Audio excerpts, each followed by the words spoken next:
दर्शकों को स्वागत है आपका विधि संचर न्यूज में। मैं हूं कृष्णकांत से घरी। अब देखते हैं दिन भर की खास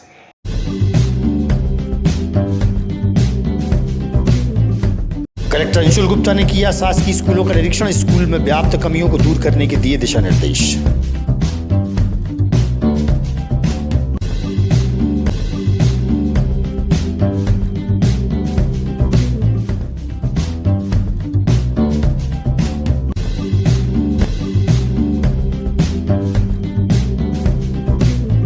हलाली डैम से पानी लाया जाएगा। विदिशा प्रोजेक्ट का कार्य है जारी। सीएमओ ने दी जानकारी।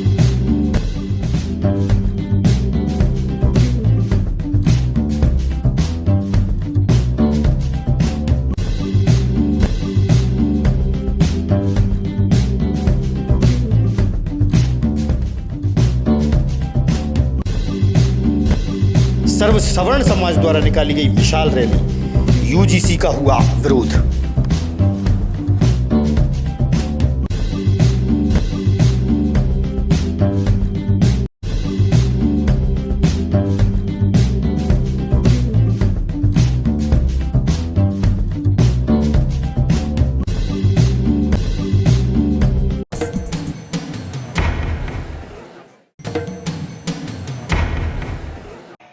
अब खबर विस्तार से। कलेक्टर अंशुल गुप्ता द्वारा आज शासकीय शिक्षा संस्थानों का निरीक्षण किया गया। वहीं स्कूल परिसर में व्याप्त समस्याओं के समाधान हेतु संबंधित अधिकारियों को दिशा निर्देश दिए।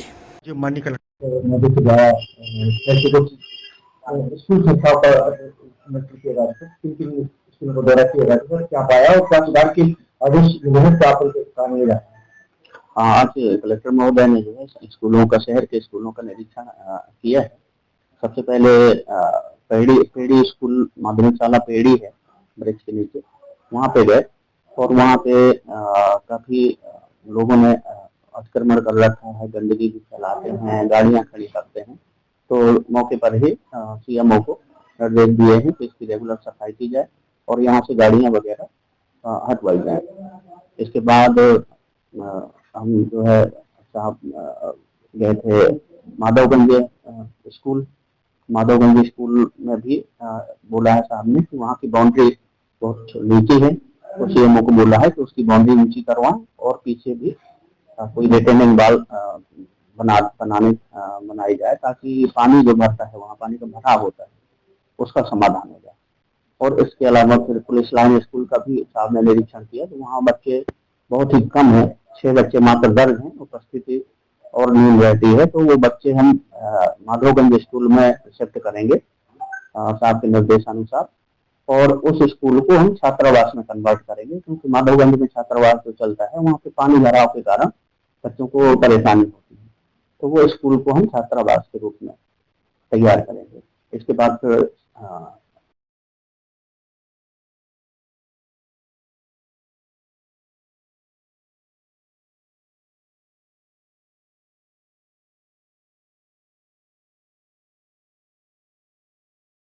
नगरपालिका सीएमओ ने चर्चा के दौरान बताया कि शहर में पेयजल समस्या के समाधान हेतु करोड़ों रुपए की लागत से हलाली डैम से पानी लाने का प्रोजेक्ट का कार्य जारी है। 500 से अधिक सरकारी नल और 6 पानी की टंकियों का निर्माण भी होगा। शहर को पेयजल घर घर पहुंचाया जाएगा। अगर दिशा के लिए 100 साल तक के लिए किस तरीके का नगरपालिका उपहार देने की जारी हलाली डैम से लगभग 39 किलोमीटर की पाइपलाइन के माध्यम से वाटर सप्लाई शहर में किया जाएगा, जिसमें 39 किलोमीटर की मेन लाइन है, साथ में 60 किलोमीटर डिस्ट्रीब्यूशन लाइन और 6 टंकियों का निर्माण नगर पालिका द्वारा किया जा रहा है। एक प्रोजेक्ट लगभग 99 करोड़ का है। सर, जैसे कि घर घर जो नल लगाएगी तो उनकी कितनी संख्या रहेगी? 5000 कनेक्शन और नए कनेक्शन के लिए भी हमने यहाँ पर इस योजना में शामिल किया, जो कि घरों घर कनेक्शन दिए जाएंगे। सर, देखा जाता है कि जब कुछ सीवेज लाइन को भी अपने संघ से बीजा पड़ेगा लाइन, तो उनके लिए किस तरीके से अपन फाइट करेंगे? इसलिए हमने कार्य योजना बनाई और जहाँ पर भी सीवेज लाइन है वहाँ पर हम पाइपलाइन को नहीं डालेंगे और सिर्फ दूसरी तरफ हम पाइपलाइन डालेंगे। तो टंकियों की बात की जा रही है, कितनी टंकियां लग रही है? लगभग 6 टंकियां बन रही है। ये सर कब तक हो जाएगा और कौन सी संस्था काम करेगी? अक्टूबर 2026 तक इस कार्य योजना को पूर्ण करने का हमारा प्लान है और सी कंस्ट्रक्शन राजस्थान की कंपनी है, वो यहाँ पर काम करेगी। ग्राम छीरखेड़ा में अवैध शराब की बिक्री हो रही है। अवैध शराब विक्रय के विरोध में गांव की महिलाएं एसपी कार्यालय पहुंची। वहीं सरपंच पर भी मारपीट का आरोप लगाया है।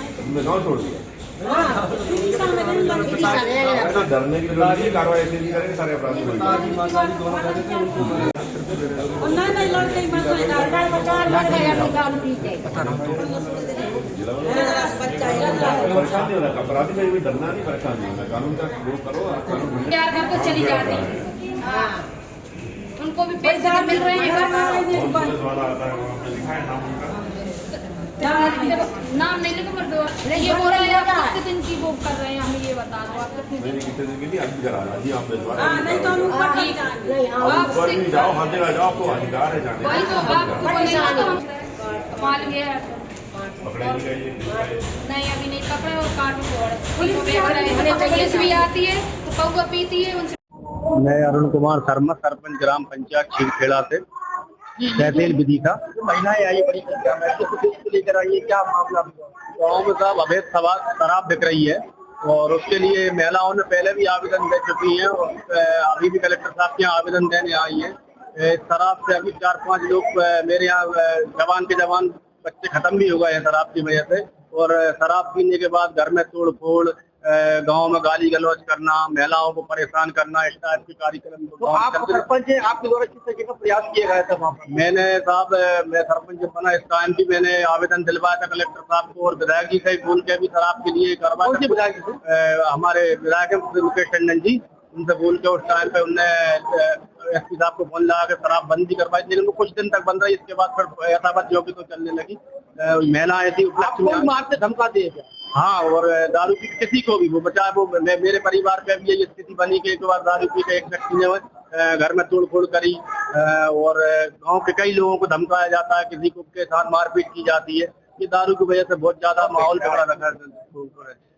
दारू कौन देता है? दारू में ये 3 नाम आए हैं, एक काटू गोड़ और अर्जुन मालवीय और एक मनोज लोधी। मेरा नाम मीना लोधी है। मैं ग्राम छीरखेड़ा से आई हूँ। मैं दारू के विषय में आई हूँ। कलेक्टर साहब के लिए आए थे हम। क्या हो रहा है? किस तरह की दारू हो रही, क्या हो रहा है? दारू पहले तो ऐसी मिलती थी, उससे नुकसान नहीं देता, मगर वो दारू पता नहीं कौन प्रकार की आ रही है कि वो दारू से इंसान, बच्चे, कुछ 5-6 लोग हमारे गाँव में जहरीली आ रहे हैं तो मर गई है। इसलिए उनसे बोलते हैं बंद कर दो, बंद भी नहीं कर रहे, घर से दे रहे हैं। और दो तो उनके बच्चे बेच रहेंगे। कौन बेच रहा है? अर्जुन मालवी बेच रहेंगे और काटू घोड़ बेच रहेंगे और मनोज लोधी बेच रहा है। ये मनोज लोधी ने तभी 2-3 महीने से ही चालू करी है। मुझे 2 लोग जरूर, कितनी साल हो गई, बहुत साल हो गई। मैं भी शादी नहीं हुई थी मेरे से और पहले से बिक रही है। आप घर में क्या दिक्कत हो रही होगी? हमारे घर में ये दिक्कत है, हमारे आदमी दारू पीते हैं, पैसे नहीं देते, पैसे नहीं देते तो अपन नहीं देते तो अपने मारते हैं, पीटते हैं, घर में से सामान ले जाते हैं, बेच के दारू लेते हैं और बिन का घर बन रही है, हमारा मिट रहा आएगा। हम रोटी नहीं खा पा रहे ढंग से, हम न पानी पी पा रहे। विदिशा हम रहते हैं। डर के मारे? नहीं, ये तो पहले से ही रहते दिशा, उनके पिताजी और माताजी रहते। मतलब हमारे घर में बहुत ज्यादा परेशानी है, दारू पीकर बहुत मारते हैं, बहुत लड़ते हैं, बहुत सामान बिकता हमारे घर। हमारा देवर खत्म हो गए। कौन मारता है? पति हमारे। काय से मारते? भाई दारू की वजह, दारू की मना करते हैं अपन तो, दारू लेके आ जाते, माने है नहीं है इसलिए। दारू कौन बेचता है, कहाँ पे बेचता है? हमारे गाँव में कहीं काटू बोर्ड बेच रहा है और मनोज लोधी, अर्जुन मालवी। तो दोनों को तलारी में बेच रहे हैं? नहीं, घर ही बेच रहे, तलारी में नहीं बेच रहे, रोड पे ही बेच रहे। हम ये चाहते हैं हमें गाँव में से दारू बंद हो जाए। सर्व सवर्ण समाज द्वारा यूजीसी कानून के विरोध में शहर के मुख्य मार्ग से विशाल रैली निकाली गई। वहीं यूजीसी कानून के विरोध में अपनी बात समाज के वरिष्ठों ने मीडिया के समक्ष रखी। सुनिए आप।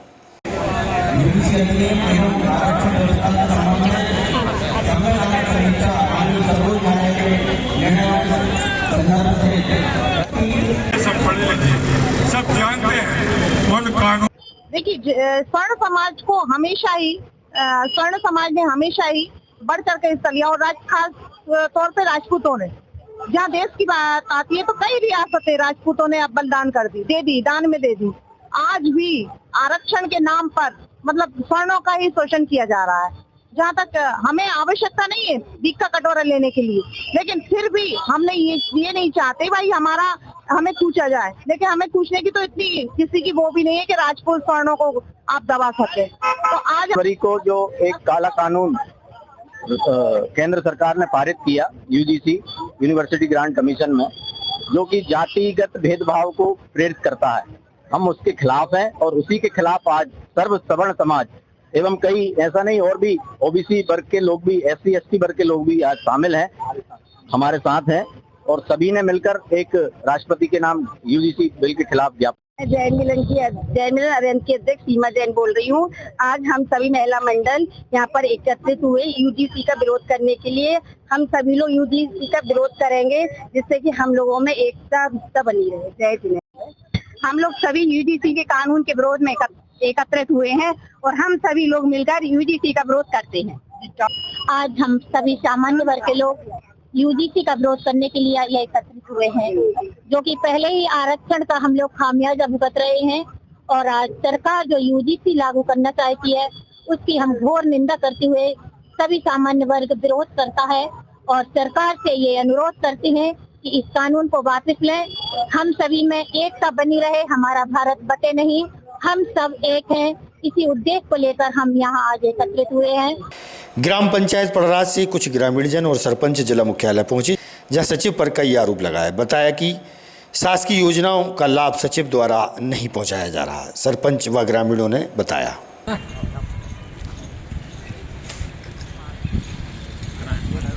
अपने भाई के लड़का है। भाई के लड़का, आप कौन समाज है? हम यार भाई के लड़का है जी। हाँ।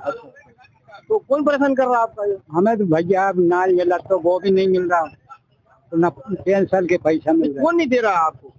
बैंक में जाकर मना कर दे। दादा परेशान कौन कर रहा है? क्या बात हो गई? परेशान की कौन की किया? कहते आ जाएंगे देखो बस।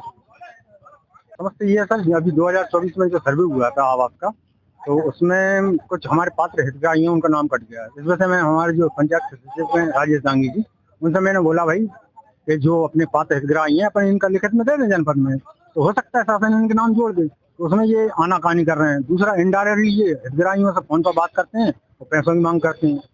और जो दांगी है सरपंच सचिव जी, वो भी दांगी है। वो भी दांगी है जी। मैं भी दांगी। कोई आपका व्यक्तिगत मसला नहीं, कोई व्यक्तिगत नहीं है। इसीलिए लगते हैं आपको?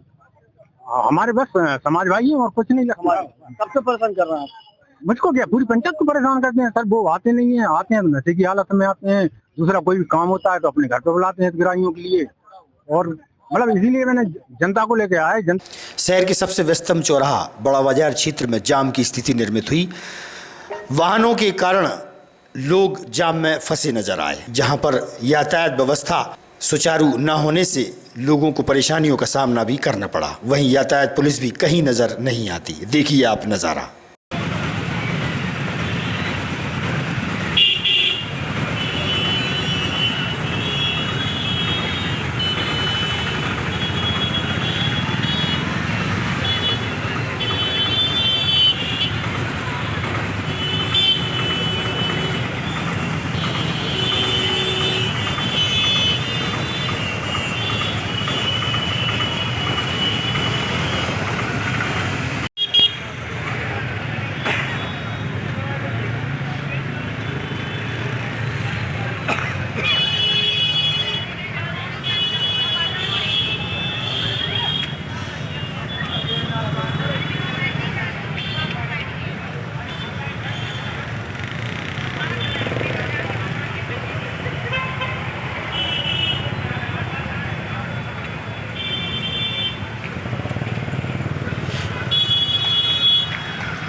वरिष्ठ नागरिकों के कल्याण हेतु राष्ट्रव्यापी अभियान के अंतर्गत संगम कार्यक्रम का आयोजन गौरवपूर्ण वृद्धावस्था एवं सम्मानित जीवन के लिए मानव सेवा न्यास में प्रजापिता ब्रह्म कुमारी ईश्वरी विश्वविद्यालय बालाजीपुरम केंद्र की संचालिका सपना दीदी के द्वारा उनकी अध्यक्षता में किया गया। कार्यक्रम के मुख्य अतिथि HDFC बैंक के अध्यक्ष श्रीकांत एवं संचालन राष्ट्रीय मीडिया प्रभारी अखिल भारतीय स्वर्णकार महासभा लॉयन अरुण कुमार सोनी ने किया। कार्यक्रम में मंचस्थ अतिथिगणों के सम्मान के साथ ही योग, ध्यान और ज्ञान के कार्यक्रम आयोजित किए गए। वहीं तिलक लगाकर अंग वस्त्र से सम्मानित भी किया गया। भोजन प्रसादी के साथ कार्यक्रम का समापन हुआ। आज उन्हें पूरी दुनिया जानती है, पहचानती है, लेकिन आज विडंबना ये है कि इतनी डिग्री लेने के बाद भी, पद लेने के बाद भी हमें कैसे व्यवहार एक दूसरे से करना चाहिए वो नहीं पता होता, कैसे बोलना चाहिए। जो एक बाहरी सम्मान है वो तो एक सम्मान है ही, लेकिन वास्तव में सम्मान होता है दिल का, जहां स्नेह होता है, उनकी बात मानना। कोई दिन रात हमारी गुणगान करता रहे लेकिन वो मेरी बात ना माने तो पसंद नहीं करेंगे। तो स्वाभाविक रूप से जो आशीर्वाद कहे, कृपा कहे, शुभकामनाएं कहे वो नहीं मिलती। तो मुख्य कारण ही ये है कि वो संस्कार कहाँ चले गए, वो कर्म कहाँ गए, वो ऊर्जाएं कहाँ गई। उन ऊर्जाओं के ऊपर फिर से काम करने की जरूरत है। लाइन्स में डिस्ट्रिक्ट का मल्टीमीडिया प्रभारी हूँ, मल्टीपल में मुझे लिया गया है और साथ में ही मैं राष्ट्रीय मीडिया प्रभारी हूँ अखिल भारतीय स्वर्णकार महासभा का। ऐसे ही मैं 10-12 संस्थाओं में अपनी सेवा दे रहा हूँ और दीदी मुझे अवसर प्रदान करती रहती हैं, तो यहाँ पर भी आके जितना जो कुछ बनता है यहाँ भी अपनी सेवा देता रहता हूँ। ये आज एक बहुत अच्छा कार्यक्रम यहाँ पर अरेंज हुआ है, शायद आपका इस पर ध्यान नहीं गया होगा, आप इस पर आप ध्यान से देखें। वरिष्ठ नागरिकों के कल्याण के लिए मतलब कितना विराट उद्देश्य है इसका आप ये देखिए। ये केवल यहीं तक सीमित नहीं है कि हम इतने लोग बैठे इनके लिए सीमित ये कार्यक्रम। ये कार्यक्रम जो है वरिष्ठ नागरिक कल्याण के लिए एक राष्ट्रव्यापी अभियान, ये हमारे ब्रह्म कुमारी जो सेंटर हमारा माउंट आबू का वहां से चल रहा है और ये सारे देश में और विदेश में जहां जहां हमारे माउंट आबू की शाखाएं वहां पर ये कार्यक्रम आयोजित किए जा रहे हैं। उनके अंदर इस अवस्था में परमात्मा से सीधा संपर्क हो जाता है। हम कहते हैं कि परमात्मा हमारे अंदर है, हम परमात्मा के अंश हैं, लेकिन हमारे अंश का प्रभाव कब होता है? जब हमारा मन निर्मल हो। और ये निर्मल मन हमें बुराइयों को छोड़ करके ही कर पाती है। और ये वृद्धावस्था जब आती है तो हमारे वृद्धों का मन पूरे समाज से अपने आप कट जाता है, दूर हो जाता है और ईश्वर में लग जाता है। ईश्वर के अलावा दुनिया में उनको और कोई दिखाई नहीं देता। आपको बटन को स्विच को ऑन करना पड़ेगा। तो जब तक आप अपने वृद्ध लोगों के चरणों और अपने मस्तिष्क को नहीं रखेंगे तब तक वो स्विच आपका ऑन बिल्कुल नहीं होगा। भले वो आपके माता पिता हो, भले आपके दादा दादी, नाना नानी, पड़ोसी, चाचा मामा कोई हो, ये स्विच अपने आप प्रारंभ होता है, अपने आप चलता है। उनको भी नहीं जलाना होता। जिनके आप चरणों का स्पर्श कर रहे होते हैं वो भी दुआएं दिल से नहीं दे सकते। आप उनसे मांगो तो कह देंगे हाँ आप दिया, पर अंदर से तो कुछ हुआ ही नहीं। परमात्मा को आपने छुआ ही नहीं, देखा ही नहीं, जाना ही नहीं आप। लेकिन जैसे ही आपका मस्तिष्क उनके चरणों में रखाता है वैसे ही वो स्विच ऑन हो जाता है और परमात्मा की दुआएं आपके शरीर में प्रवेश करना शुरू हो जाती है। उनका हृदय ऐसा खुल जाता है कि उन्हें लगता है कि मैं अपने इसको जान निछावर कर दूं, ये शुद्धि हो जाए। आगामी खबरों के लिए आप देखते रहिएगा विधि संचल न्यूज। हमें दीजिए इजाजत। नमस्कार।